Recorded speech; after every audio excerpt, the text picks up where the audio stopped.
Tuna আসো আসো আসো আসো আসো আসো আসো আসো আসো। তাই তুমি আসতে পারো? হাই ভিউয়ার্স, আসসালামু আলাইকুম। আপনারা সবাই কেমন আছেন? আশা করি আল্লাহর রহমতে আপনারা সবাই ভালো আছেন। আজ আমি আপনাদের দেখাবো কিভাবে পাখি ট্যাম বা পোষ মানানো যায়। যখন আমরা অন্যের পোষা পাখিগুলো দেখি তখন আমাদেরও মনে হয় আমাদেরও যদি এমন একটি পোষা পাখি হতো যেটা আমাদের কথা শুনতো, আমাদের হাতে বসতো, মাথায় বসতো, এমনকি কথাও বলতে পারতো, তাহলে কতই না ভালো হতো।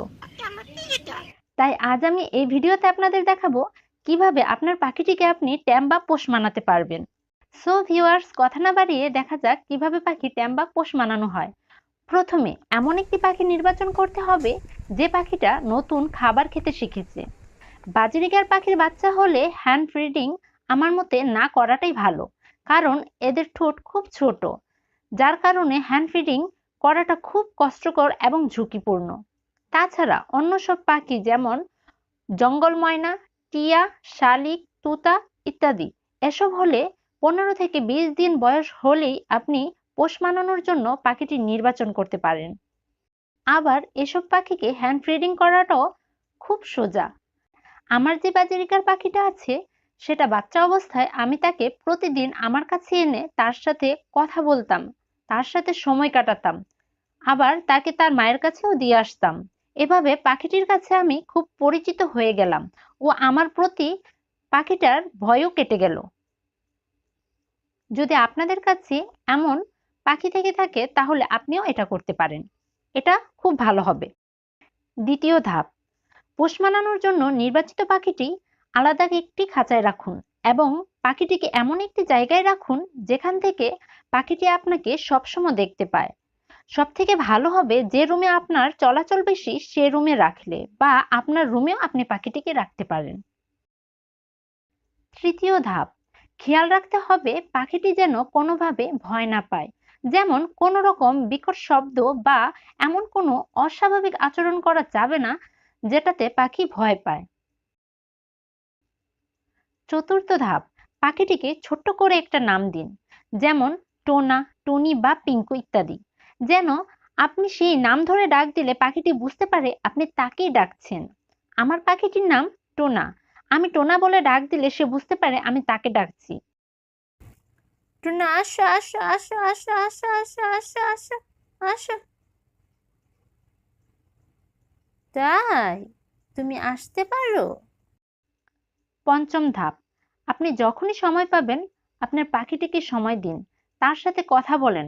যদি বেশি সময় না দিতে পারেন তাহলে প্রতিদিন 1 ঘন্টা হলেও তাকে সময় দিন, তার সাথে কথা বলেন, তাকে আদর করেন, তার নাম ধরে ডাকেন।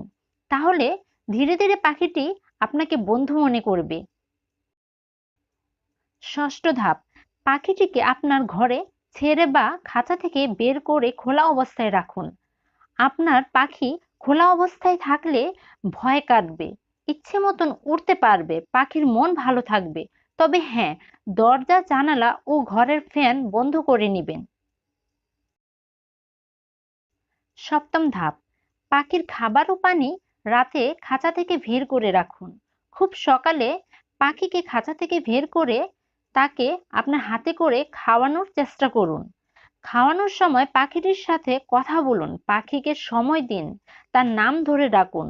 অবশ্যই পাখিকে খাঁচা থেকে বের করার সময় দরজা, জানালা ও ফ্যান বন্ধ করে নেবেন।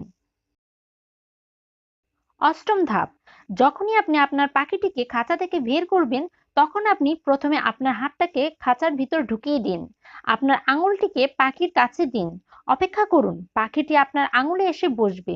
তারপর ধীরে ধীরে আপনার হাতটাকে খাঁচা থেকে বের করে নিন।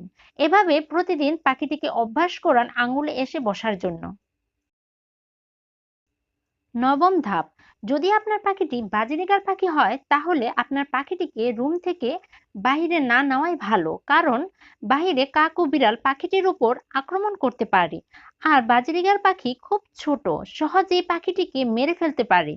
যদি আপনার পাখিটি বাজরিগার পাখি না হয়ে অন্য দেশীয় প্রজাতির পাখি হয় তাহলে প্রথম থেকে আপনি পাখিটিকে বাহিরে নেওয়ার অভ্যাস করান এবং খেয়াল রাখবেন পাখিটির উপর যেন কোনো কিছু আক্রমণ না করতে পারে।